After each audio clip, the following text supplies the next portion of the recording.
bright and early here. It's not even 7 o'clock in the morning. Our oldest is out on the porch, which is right on the other side of this wall, and I can hear him singing and being silly, waiting for the school bus.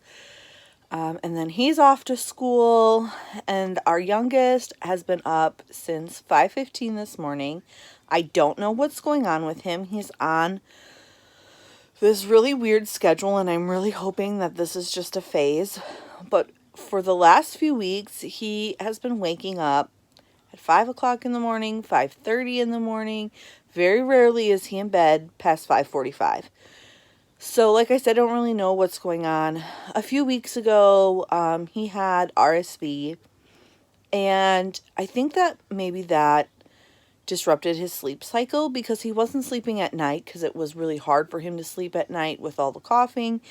And then he wasn't really napping much during the day, but he also had a little bit of a fever that went around along with the RSV.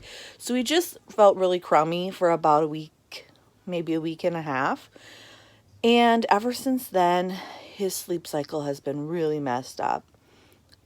He was napping multiple times a day then. And like I said, I'm just not entirely sure what's going on with that.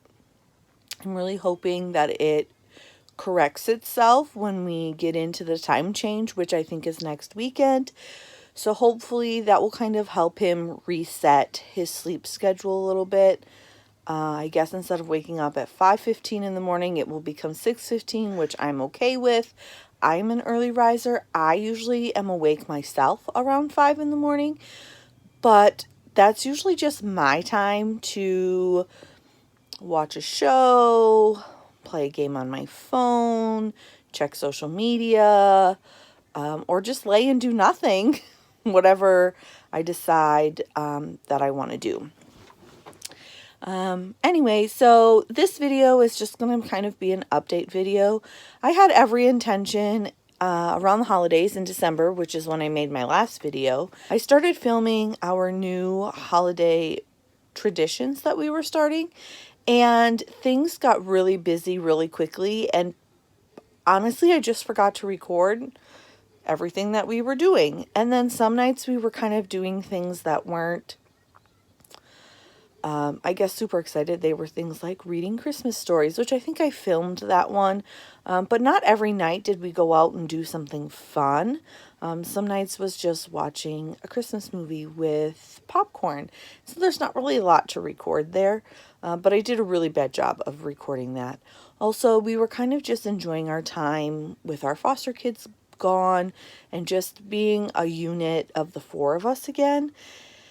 We hadn't had that for a while, and we hadn't had that at all since our adoption in the summer. We have not had any calls for new foster placements. We also have not really had a lot of respite requests either. And I think part of that, so here's what happened. I made a video about how our kiddos worker was leaving and we were getting a new worker. So all of that happened, and then shortly after that all happened, we found out that our coordinator was leaving as well. And we've been pretty bummed. She's been our coordinator through our whole entire process. We had a really great relationship with her. We got along with her really well. She did everything she could for us. And so now that she's gone, we were kind of in limbo because she left right around the time the kiddos left. So then we didn't have a placement. So then we kind of didn't really, I mean, we had a worker assigned to us, but we never had any conversation with her or anything. She was just kind of like a temporary coordinator. And then about 2 months ago, we received a phone call that our coordinator's position had been filled, and this is who our new coordinator is. So they came out, really didn't have a great conversation with her. She wasn't here for very long. There was an emergency situation that came up, and they needed to leave. So they were really only here for maybe 5 or 10 minutes.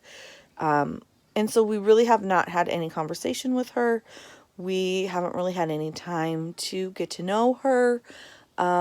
So I really know absolutely nothing about her. Anyway, our coordinator before she left also handled all of the respite situations, and so she always found respite providers, and so I kind of wonder if that's why she called us frequently, because she was our coordinator. We had a great relationship with her. She knew us very well. So I'm wondering if that's also why we had a lot of respite placements in between our foster placements as well as during foster placements, and we really haven't had any phone calls about doing respite either. So I'm kind of bummed. Like I said, I don't know if any of this is just because our coordinator is gone, and so now we're kind of like the new people again to our current coordinator, and I don't know. We didn't really know a lot of the other coordinators who would do a lot of this stuff, a lot of the social workers themselves that we've worked with, who I guess are the kids' social workers. A lot of the people we've worked with are gone as well, and so we don't really know a lot about what's going on. Also, it could just be that there's not a need for placements for what we're willing to take. They always say how our area they need more foster parents. They need more people willing to take in kids. And maybe that's the case. I don't really feel like our parameters are super tight, other than the fact that we have an age guideline that we're willing to work with. I don't know. I don't know what's going on. So we don't have any placements. We're not really doing anything foster care wise. I take that back. We are, my husband and I just started training, a trauma focused training, and it's an 8-week training on the different types of trauma, how to help recognize different behaviors that are trauma associated and why kiddos might be having those behaviors. And then we will be getting into different ways on how to help kids deal with and cope with the traumas when we need to look outside of our own capabilities and look for professional help for kiddos and all of those types of things. Like I said, it's an 8-week trauma. We've only gone for 2 weeks, and so we haven't really talked about a whole lot yet. The first week was just kind of an introduction to the class, and then this last week we just kind of talked about the different types of trauma. So that's about as far as we've gotten with that. Also, in that class, it seems like right now we're the only family there who are current foster placements or current foster parents. There's past foster parents, there's adoptive parents, there's some professionals who work with various organizations in the county also involved in that. So I'm interested in this training. I'm really hoping this training will help expand my knowledge base in helping kiddos deal with the traumas from their home lives and foster care and all of those types of things. Outside of that, we haven't really been doing a whole lot. Our youngest, like I said, had RSV. As he was getting over that, my husband got the flu, and then my stepson also got the flu while he was here. So we spent about 3 weeks cleaning our house, and I have yet to get caught up on laundry. There's so much laundry piled up because I was cleaning blankets and linens and all of these things so many times a day just to try to prevent myself from getting the flu, and also trying to prevent our youngest from getting the flu because his immune system was already down from having RSV. So we spent about 3 weeks doing that, which was almost like our whole month of February, it seems like, getting over all of those things. I have been babysitting every week. In fact, 4 days a week. And I've been actually babysitting for this little guy since before our foster kiddos left, but he in fact will be here in the next 20 minutes or so, and he is getting to be so much fun because now he isn't just a little newborn blob that lays there and you cuddle with all day. He is moving around and he has expressions and a little personality, and so that's really fun. Our youngest does great with him. He loves him. I think that he struggles more with kids his age, which I'm hoping. We just registered him for preschool. We filled out an application for preschool. Our stepson goes to private school because we had some problems with the public schools in our area, and so we ended up switching him to private school. This is his second year at private school, and so now we've had really great experiences at this private school. So we are hoping that our youngest also will be able to attend private school. We actually had to go in and speak with the person who is in charge of learning services help. It's kind of like their special education. They don't really have special education, but she's kind of in charge of like helping kids who need extra help with school. And we had to go in and talk with her because of our youngest medical issues. He has genetic issues. He has speech issues. He has a lot going on. And so we had to go in and talk with her about whether or not we thought he would be able to attend school there, or if he needs to be more mainstreamed in public school where they have a lot more things available for him. And that conversation went pretty great. She then set us up with the preschool teacher, and then we went in and spent about an hour, maybe an hour and a half in the classroom one evening with the preschool teacher, and she just talked with us about things that were going on. She just kind of watched how he played and interacted with us, and she thinks that he will do fine. She doesn't foresee his speech issues being that big of a deterrent for him. She thinks kind of like what we do, once he's more immersed with kids his age, he will do a lot better speech-wise. So we did all that. We filled out the application. So now we're just waiting to see if he's officially accepted to the school, which we should find out, I think, sometime in April. They said is when they go through and do all of that. So we're really excited. Some days I am like, oh my gosh, I can't wait until you go to preschool because you're driving me crazy. And then 20 minutes later, my heart is broken just thinking about him going to preschool. So this will be a fun experience for me.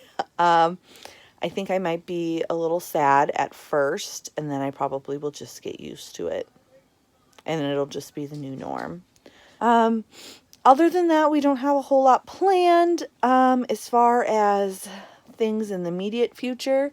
We kind of have gone through and put some tentative fun weekend plans on the calendar. Living in the Midwest, you never know what the weather's going to be like. We've had an unusually warm winter, which that never happens.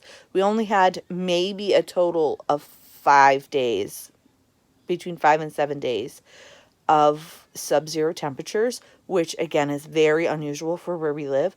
It is very often 30, 40 degrees below zero with the wind chill. And I don't think we had any days that were that cold. We had some below zero nights. We had some below zero days with the wind chill. But I don't think it was ever colder than maybe 10, 15 below zero with the wind chill. So we never had that super, super cold spell that we usually get. We've also had a lot of snow this winter, which is great because it's been snowing and somewhat warm. So we've been able to get the kids out in the snow a little bit. We do have some vacations coming up. Usually we go to a fun indoor water park for the boys' birthdays, which are at the end of summer. And this year, the way that falls on the calendar, because it's a leap year, we just won't be able to make that happen. We're not going to get the weekend we need to do it. So we have decided we're going to go to a different fun indoor water park over Easter. Hopefully my stepson does not watch this video, because then his surprise for Easter will be ruined. But we're going to travel down to some family's house, and there is an indoor water park not too far. And then we're going to spend our Friday and Saturday there, and then we'll spend Sunday, which is Easter, with our family, which will be great because we don't really ever get to see them on Easter. It will be different than what we usually do. We usually do like the traditional egg hunt and all of those types of things. And this year we're just going to do something different. We also have a vacation coming up this summer. We are renting a cabin in the mountains near Gatlinburg. And so I'm really excited about that vacation. And that will be a lot of fun. Other than that, we just have some day trips planned. In fact, we just took a trip this past weekend to a science museum that is about an hour and a half away. The kids enjoyed it. They had a great time. I took a bunch of video from there, and I am going to include that in the end of this video. If you guys have any questions, let me know. If there are things you want me to talk about pertaining to being a foster parent, an adoptive parent, a parent of toddlers, any of that kind of stuff, that would be great. I'm always looking for things to record. I do have some things coming up that I am going to work on. I think our next video is going to be a day in the life perspective of our 3-year-old, and I'm just going to kind of follow him around for the day, and you can see all the things that our 3-year-old loves to do during the day, and how we keep busy at home, because we're pretty much homebound in the winter. I don't like the cold, and I don't like bundling up all the kids to go out in the cold. So you will kind of get a glimpse into the things that we've been doing to keep ourselves busy all winter. And we're just looking forward to the fun spring weather ahead of us, and hoping that it comes soon. But I hope you guys have been great. I hope you guys all have a great rest of your week, and I will see you next time. Bye.